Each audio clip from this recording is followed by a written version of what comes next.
a daisy. Hey everyone, it's me again, and I wanted to do a video. This time I'm doing it downstairs just to be different. First of all, I know you didn't. Yeah, that's Moji that you can hear behind the camera. And I'm getting a lot of interesting stares right now. So we're approaching, or I'm starting to approach the end of the ground course of the ground lesson.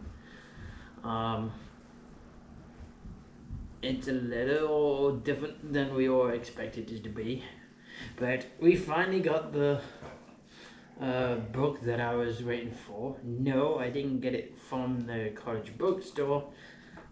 Pilot Wall to the rescue and sent it. And I'm getting a refund as soon as college opens up. Now, I know misery loves company, so no, it's not just you. Flight lessons have been messed up completely. Although I'm at the end of the ground lessons, I should have been doing cross-country flights by now, but that hasn't been, so we're going to get an incomplete, and we're going to have to complete it when we get the chance to, when we can start flying, whenever that is. So I wanted to bring up the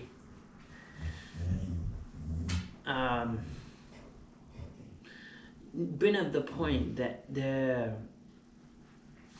like I said on the video, the featured channels that I have on my front page of the other aviation channels, don't be afraid to lean on them and ask them questions during your training. Again, I guess you can call it a little bit of hero worship. And Dutch Pilot Girl was interviewed on Mental Pilot's stream, and I finally got to ask a question I've been dying to ask since January, since she posted the picture on Instagram. And although the answer you may think may not have any benefit to someone at my stage of piloting, I actually got quite a lot out of it. The wisdom that Mentor was saying, that don't try and emulate the captains that you like, because we all have our own style. So I was thinking that's pretty much the same way with the instructor itself. I've had 2 instructors so far, and I like the ground lesson instructor, but they have their own piloting method, they have their own piloting style, and we can't copy them. And the main reason why I asked that question, because most people want to progress, they're always trying to go forward, advance their career. So the fact that Dutch Pilot Girl actually made a decision to postpone that until she was ready to become captain was interesting to me. It was again, it kind of reminded me of something else, like from Star Trek with Will Riker, when he was happy where he was. But the fact is, she switched companies, so it was very interesting. This is Moji.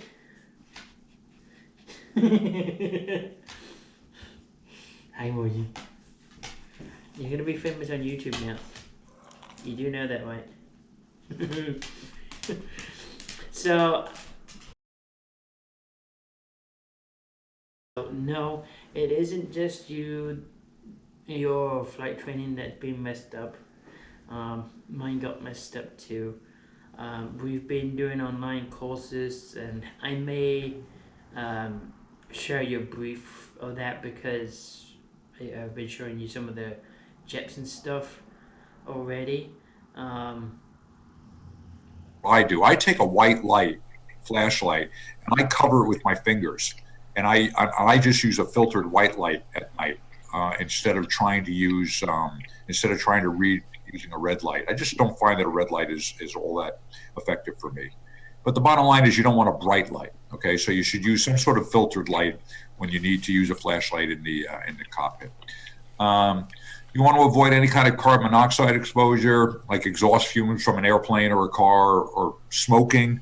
These are things that all have some impact on your night vision. The FAA does recommend, or well, it is a recommendation, I guess, that you use supplemental oxygen above 5,000 feet. Now, you're going to do some night flying above 5,000 feet when you don't have a supplemental oxygen available to you. Oxygen is important to night vision, but I don't know that I've ever really had a problem, in my flying days, below 10,000 feet with any kind of night vision issues because of the thinness of the air. And that goes hand in hand with having a healthy diet and being in good physical condition. If you take care of yourself, it should be good for your night vision. So the important thing is you want to establish the night vision, and then you want to try and do what you have to keep it. When you do your pre-flight of an airplane at night, you got to have a flashlight. All right, you can't, you need to use a flashlight to pre-flight the airplane. And a lot of times, in that case, you are just using the white light on it. But your eyes are still coming around and they're adjusting. So you get an idea of what it was like. But it is interesting. It's been good. It's good to get experience and advice from other people and not just the instructor. But like I said, even if you do lean on these other channels and ask questions, use your own reference books, take it in pictures, and remember that everything that they say is information use only. It's not meant for education. But basic common sense stuff. I got only 3 ground lessons to do. The last 2 of the Jepson don't have tests, and the ground lesson 27 I have, which is about the E6Bs. I'm taking my time with that because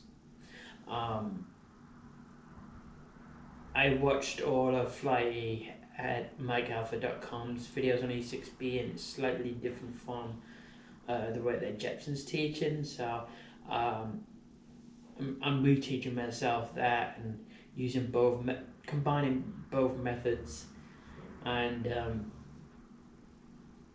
basically I'm just taking my time to learn all I can on that. I didn't take the little quiz that comes with it.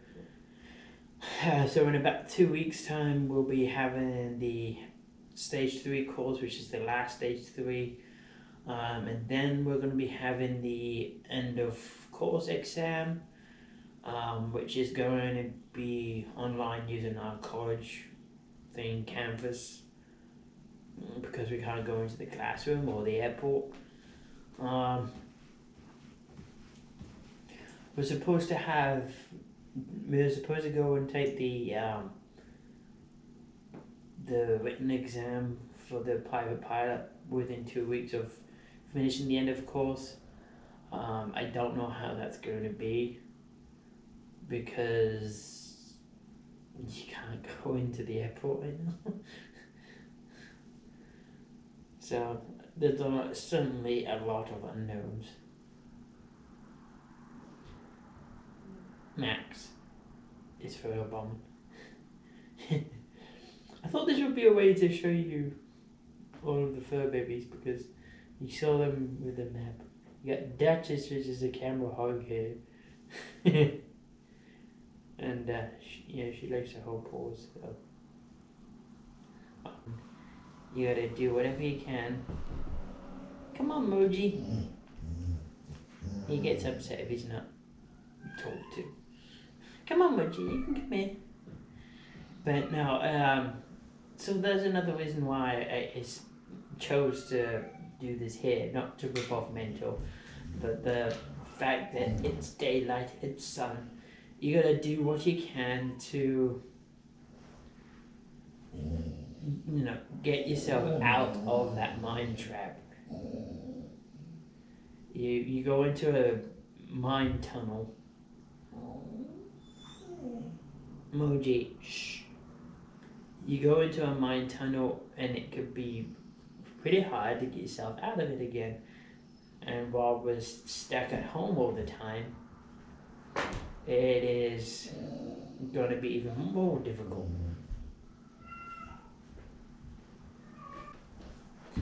So you got to do what you can to get out of it, which is absolutely anything. Just sit downstairs for a while, look outside the window. If you have the pets, perfect timing. If you have the pets, talk to them, spend time. They're a great distraction. Do whatever you can to do it.